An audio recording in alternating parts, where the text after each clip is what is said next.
And now I get to introduce to you someone who is a beacon of light here in Berkeley for this community and all around the world. He is a globally renowned voice on civil rights and structural racism. He's been a professor of law here at UC Berkeley for many, many years. He has written many books, including his newest book, Belonging Without Othering. He runs the nonprofit, you know what's coming, he runs the nonprofit, the Othering and Belonging Institute, dedicated to creating communities that are healthy, resilient, that are founded on the ethic of love. I was just with him in South Africa last summer. He's become a mentor sage in my life, and do you know, this man also knows how to dance. Talk about protecting our joy. Please join me in welcoming John Powell.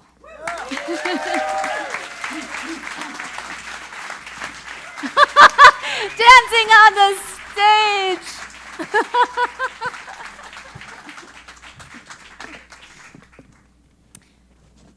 John, it is such an honor for us to have you here tonight. I was especially honored that we got to present our ancestral wisdom to you. And so the first question I have for you is that, how did that land in your heart? How did it touch your ancestral wisdom? Well, first of all, it's just, I can't see most of you, but it's wonderful to be in your presence. It's just a gift. And I hope that, maybe not tonight, but sometime there's dancing in our future. So I was thinking about my ancestors, and when you did the thing of having people open the letter and greet the person sitting next to them, and I shared this with you, and I share it with the audience. Many of you have heard me speak before. My family is extremely important to me, including my daughter who's back there. My father died a couple of years ago, and as he was dying, he knew he was dying. He was 99 and a half. And I said, Dad, you're so close to 100. He said, ain't nothing special about 100.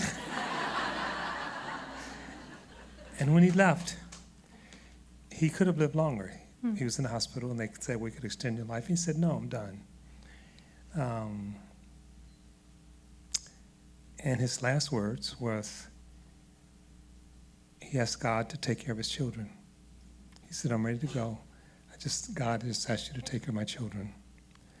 And he has one sister that's still with us. She's 97. We call her Sweet Bessie. And when I looked into your eyes, I saw Sweet Bessie. He's speaking to my mother.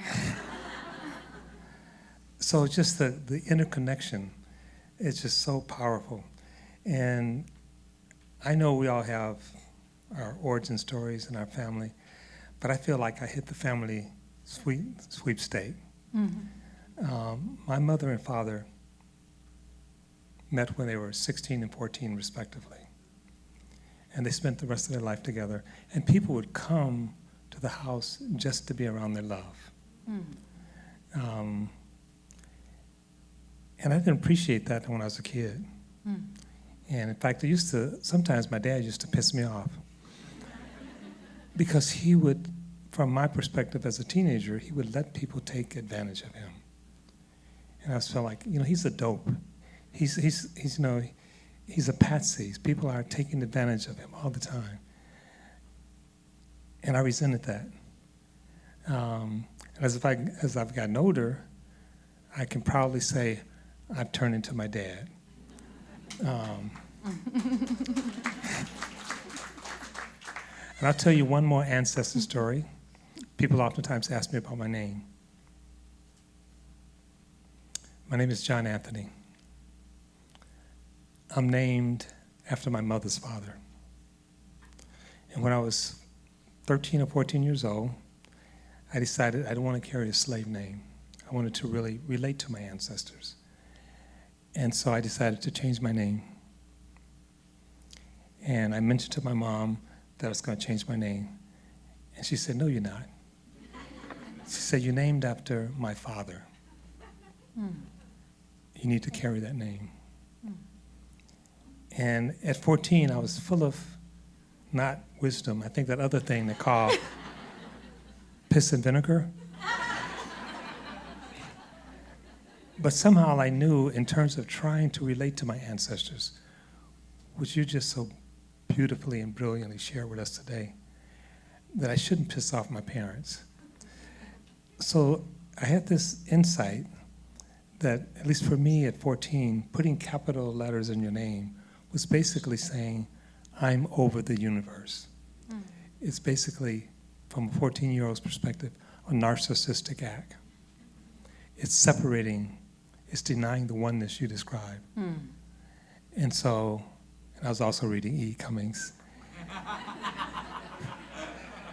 You know, I love these stories about growing up, even though they're not true.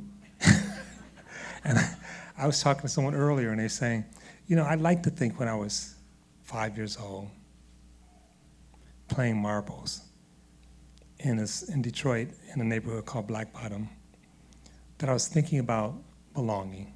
Mm. But I know, if I'm honest, I was just thinking about marbles. So I don't know which of these stories are real and which one I'm sort of transposing. Mm. But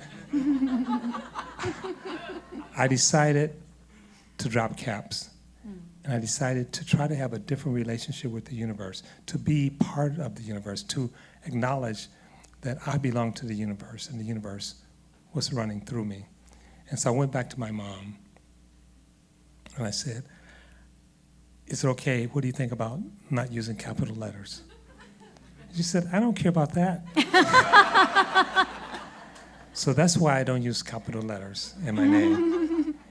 And then just to finish the story, and I'm sorry I'm going on so long, my mom has passed, my dad has passed, and all I have of their direct lineage is my sweet Bessie. And I realized that my mother's father, my grandfather, was Native American. So I realized John Anthony was not his name. So I'm thinking, whose name is that? But that's my lineage, and that's part of the story. But at least I don't use capital letters.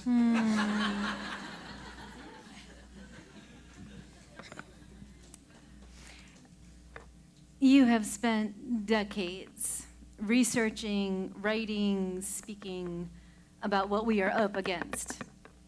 Structural racism, white supremacist systems and cultures, reified in law, fortified by institutions that we are still trying to dismantle and reimagine. And yet, you have chosen, in this season of your life, to focus on belonging, on giving people the tools, the ingredients to build cultures of belonging rooted in love.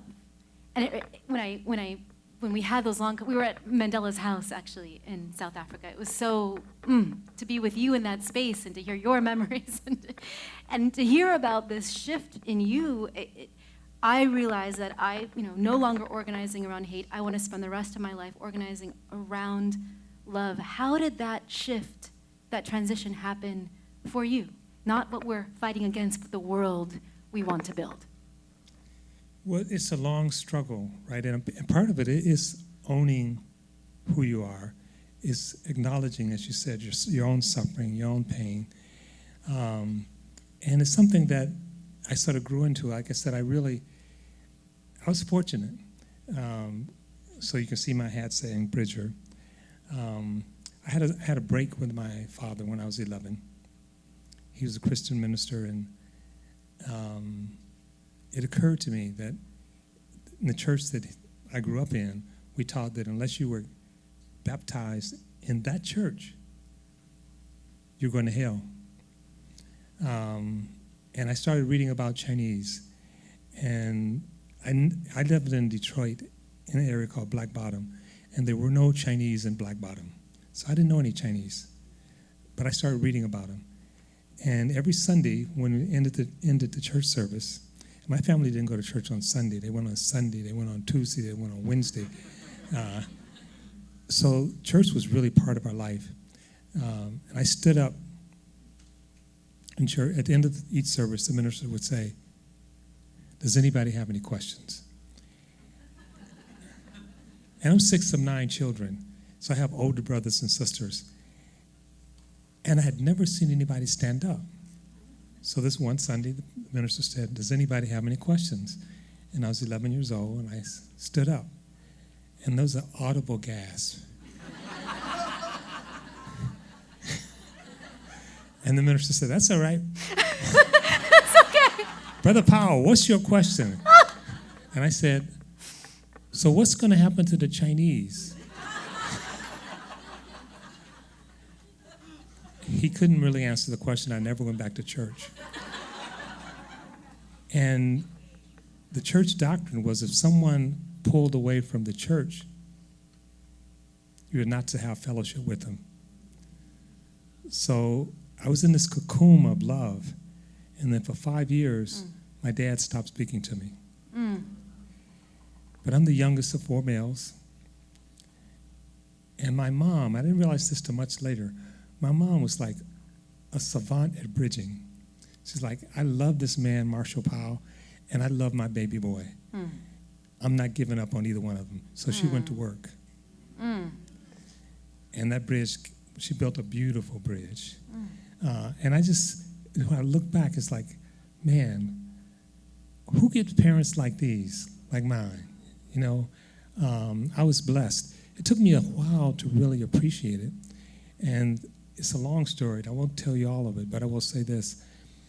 I went to India, and I went to a long meditation, and I was still pissed. I was like you. It's like the world is effed up, and, you know, I even had a position that I didn't want to have kids because I wanted to be in a position to die for the revolution without leaving kids as orphans. And I'm sitting there meditating, and once every 3 or 4 days, you'd meet with the guru. It was Goenka. Some of you may know him. And Goenka's a big man. And you could eat early in the morning. You got up like at 4 o'clock and started meditating. 11 o'clock was your last meal. And you have 1 chapati. And every 3 or 4 days, you would meet with Goenka. So I was meeting with him. And he said, John, how's your meditation going? And I said, this guy, he must be sneaking to the kitchen at night. There's no way this big guy is getting by on 1 chapati a day. It's like, and I was, you know, like, F him, you know.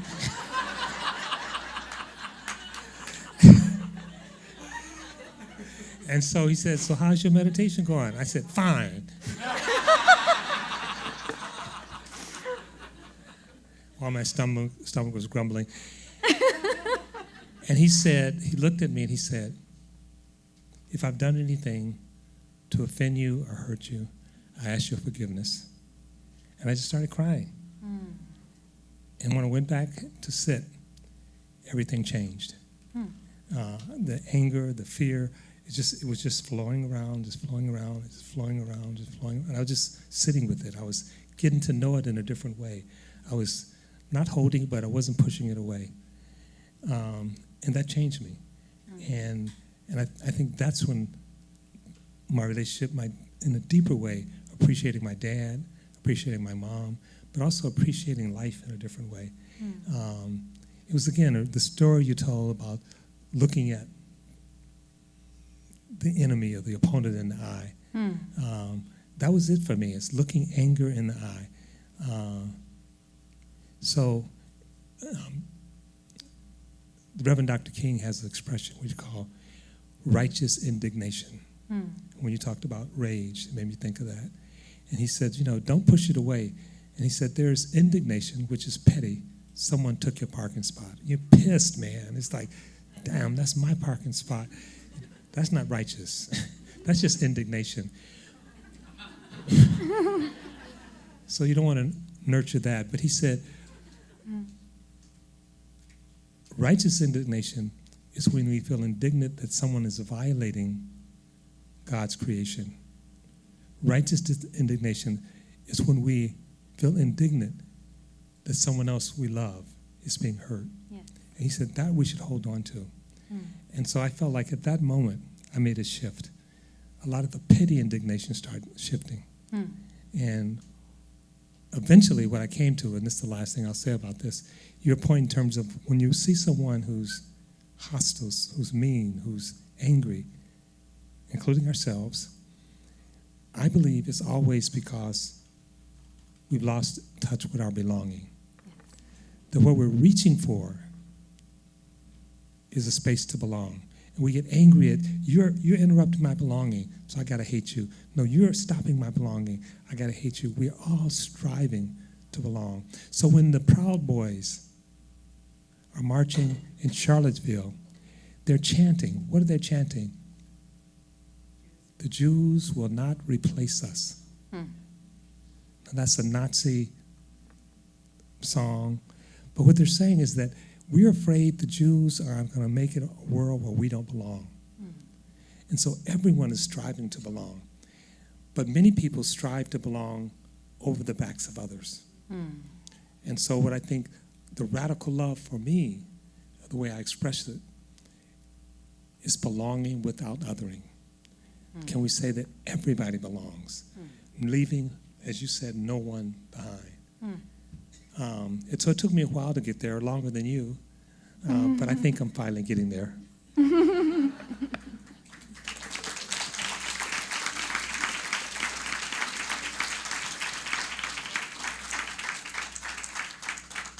It is an honor to build this movement with you. And when I hear you talking about the grief and the rage, I think so much about our internal work is alchemy, is being able to accompany those parts of ourselves so that we can harness them into energy and action. And when I think about, you are a part of me I do not yet know, perhaps the most courageous way we practice that is to turn it on ourselves. Oh, my grief. Oh, my rage. Oh, my pain. You are a part of me I do not yet know. The more we can practice wondering about accompanying parts of ourselves, loving parts of ourselves, the greater our capacity to love all parts of the world. I often think about those people who are punishing, degrading, oppressing people around them, how much they must have to do that inside of themselves, and what a miserable way to exist. And so that is the way that I find compassion for them. And the way that I'm inviting us to love from the inside out is to think about how change comes from the inside out. And so to hear the way that you speak about these processes inside of you, the way that your mother kept your family together. I mean, she was revolutionary love. Like, revolutionary love is the choice to leave no one outside of our circle of care. And so to see our beloveds practice that, and to see our beloveds in the world practice that, then we know that we're not alone. We fortify each other. John Powell in all lowercase letters. Will you leave us with a final word of wisdom?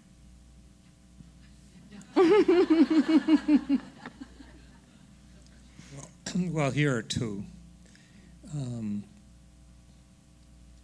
You've already underlined them, already gave them to them, I'm just going to underline them. Don't postpone joy in your life. You don't need permission to have joy. It's there. My parents were sharecroppers. I lost a lot of relatives, literally lost their lives because of racism, because of murder. And I talk about this in a book that's coming out at the end of this year. And yet, if you were in my household with my parents, you wouldn't know that, because there was so much joy and love. So sometimes, as you were saying, you're waiting. It's like, I'm doing this hard work, so I can't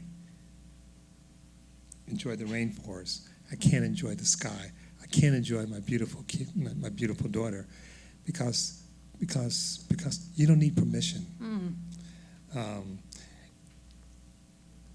I'm 23 years old. I still have a lot of piss and vinegar. My dad looks at me and he says, "What's wrong, John?" Because I'm not, even then, I was able to deal with things. He said, "You look like you're carrying a problem with you." And I said, the world is just too effed up, and I don't feel like I can fix this by myself. And he said, you never have to fix it by yourself. Yes. You're never alone. Mm. You are never alone. You are never alone. We are never alone. We have each other. We have the earth. We don't need permission to belong. We do belong to each other, to the earth. We just have to live it in every aspect of our life. We are not alone. We can, we do, we must search.